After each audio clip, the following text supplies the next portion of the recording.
जी नमस्ते, प्रणाम। मैं अभी इससे पहले जो मैं एक वीडियो डाले थे जो कि फसले पे डाले थे, कई चीज़ें बताए थे उस वीडियो में।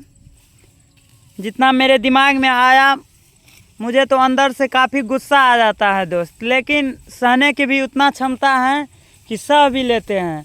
कुछ ऐसा चीज़ है, कुछ ऐसा चीज़ है कि अपनी परिवार की तरह हर एक व्यक्ति को हम मानते हैं और अपने जैसा दुख जो है हर एक फैमिली से व्यतीत करते हैं कि जिस तरह 2 वक्त की रोटी हमें इतना भीड़ से मिलता है, वही इसी तरह हर एक किसान को 2 टुकड़े की रोटी मिलते हैं।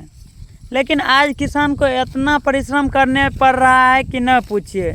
वही अभी हम मम्मी के पास आए हैं, देख सकते हैं कि एक माँ हमारे लिए कितना परिश्रम कर रहे हैं।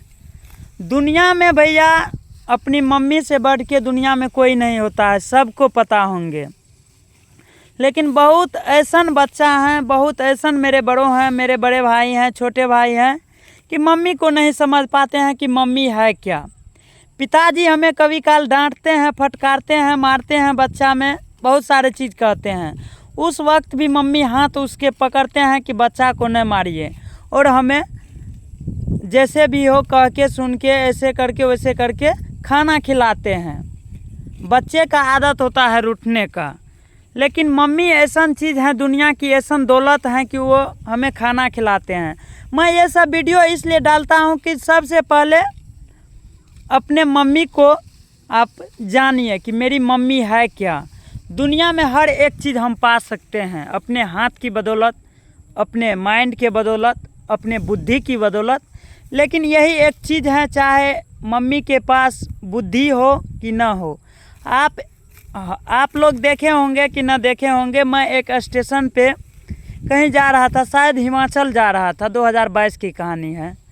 एक माइंडलेस मम्मी जिसके पास दिमाग न था, थोड़ा मंदबुद्धि था, दिमाग हालत ठीक नहीं था, न जाने गॉड कैसे उस बच्चा को इस दुनिया में लाया। उसको एक बच्चा जन्म हुआ था, पता नहीं हर एक चीज़ में, हर एक वस्त्र भी वो इस तरह से पहना था कि एक दुनिया की गजब तरीक़ा से पहना था, लेकिन उसको कोई पहनने वाला, पहनाने वाला कोई नहीं था। उसको देखें कि बच्चा को अपनी गोदी में लेके बैठी हुई है।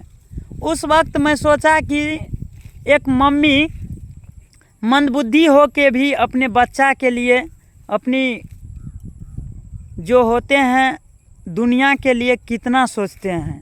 शायद हर एक चीज़ के लिए उसके पास दिमाग नहीं था, लेकिन अपने बच्चा के लिए इतना दिमाग था कि उसको गोद से नहीं छोड़ता था, अपनी दूध पिला के जैसे हुआ उसको पालता था, पोसता था। उसी दिन से मैं सोचा कि मम्मी होती है क्या। मम्मी दुनिया की सबसे बड़ी दौलत है। आप लोग जानते हैं कि मुझे रहा नहीं गया, और मैं जब ग्रेजुएशन क्लियर किया तो मैं सोचा कि क्यों नहीं कुछ अलग किया जाए और अलग करके ही चमका जाए। मैं किसी वायरल बॉय का इंटरव्यू नहीं लेता हूँ, न किसी वायरल गर्ल्स का इंटरव्यू लेता हूँ। मैं कसम खा लिया हूँ कि कोई भी वायरल हुआ है तो अपने दम की बदौलत वायरल हुआ है, अपने काम की, अपने मेहनत की बदौलत वायरल हुआ है। तो मैं भी एक ऐसा काम करूँगा कि अपनी बदौलत सभी के आँखों के सामने एक छाया बन के रहूँगा। इसीलिए आज मैं कुछ अलग से, मेरा जो आय है, मेरा जो आमदनी है, मैं बेरोजगार कुछ ऐसा आदमी है। मैं तो कोई बड़ा नेता नहीं हूँ, बड़ा आदमी नहीं हूँ, एक गरीब फैमिली से हूँ। मैं सोचता हूँ कि 2, 4, 10 आदमी, 20 आदमी को मैं रोज़गार दूँ। तो अभी फ़िलहाल मैं मधेपुरा पुलिस लाइन का काम कर रहा हूँ। वहाँ पे मेरे पास कुछ सोच रहे हैं हम, अभी तो नहीं बता पाएंगे क्योंकि नहीं हो सकता है। लगभग 25-30 आदमी रेगुलर मेरे यहाँ काम करते हैं, और मैं दिल से सोचता हूँ कि हर एक व्यक्ति की जो ख्वाहिश होते हैं, जो चीज़ें होते हैं, जहाँ तक हमसे हो उनका पूरा करेंगे, और बेरोज़गार आदमी को रोज़गार देने का थोड़ा सा प्रयास है। लेकिन मुझे रहा नहीं जाता है दोस्त, जहाँ भी गलत देखते हैं वहाँ उतर के सीधा वीडियो बनाना चाहता हूँ। लॉन्ग वीडियो हो रहा है, और ये वीडियो का आप लोग छोड़िएगा नहीं और पूरा वीडियो देखिएगा। मैं बेरोजगार आदमी को रोज़गार देना चाहता हूँ और कुछ प्रावधान सोचे हैं कि अपनी आय की जो आमदनी है, जो मेरा पैसा है, उसमें से 40% मैं गरीब आदमी में खर्चा करूँगा। उसके लिए मैं सोच रहा हूँ थोड़ा सा खाना खिलाने का जहाँ तक होगा मैं प्रयास करूँगा। लेकिन सबसे पहले मैं मम्मी पे बात करने के लिए आया हूँ। एक दिन यदि हम साइड पे नहीं रहते हैं तो लगभग 2-4-5 हज़ार की मैं अपने दिल पे हाथ रख के बोलता हूँ कि मुझे घाटा लगता है। घाटा इसलिए लगता है कि हर एक व्यक्ति ईमानदार मेरे पास भी नहीं है और दुनिया में भी ईमानदार बहुत सारे ऐसे व्यक्ति हैं कि ईमानदार नहीं हैं। लेकिन आप लोग से मैं कहना चाहता हूँ, एक ईमानदार बनिए। और जब भी हम घर आते हैं, मम्मी के लिए सोच के आते हैं कि जाएंगे घर, तो 2-4 जैसे होगा 2-4 बोझ हम घर पहुंचाएंगे और 2-4 दिन भी मम्मी को सुख देंगे। क्योंकि आज दुनिया में लाई है तो सिर्फ मुझे मम्मी लाई है। इसलिए मैं काफ़ी दुख व्यतीत करता हूं और देखता हूं कि जो अपने मम्मी पे पापा पे बोलते हैं, मैं भी कुछ टाइम ऐसा था कि अपने गॉड और अपने माँ और पापा को नहीं समझ पाया था। मैं भी कुछ अलग रास्ता से भटक गया था। जो भी हमारे क्षेत्र के होंगे जानते होंगे कि बिट्टू भी कुछ अलग राह पे चल दिया था। लेकिन एक दिन ऐसा प्रतीत हुआ कि मैं अपना आय और आमदनी कमाना बंद किया और जो भी न्यूज़ चैनल चलवाया उसमें पर डेली 1000 खर्चा था मेरा। 2-4 आदमी रहता था, खाना 2 वक्त की रोटी खाना जो होता था उसको देते थे, खाते थे, जो चीज़ होता था। लेकिन मेरी मम्मी मुझे साथ दिया और हर एक चीज़ में आगे बढ़ाया। कभी नहीं बोला कि बेटा तुम इस तरह से गलत करो। और मेरा मम्मी भी बोलता है कि किसी भी व्यक्ति का पैसा नहीं रखो। इसलिए मैं आप लोग से मैं कहना चाहता हूँ कि आप लोग मम्मी को समझिए।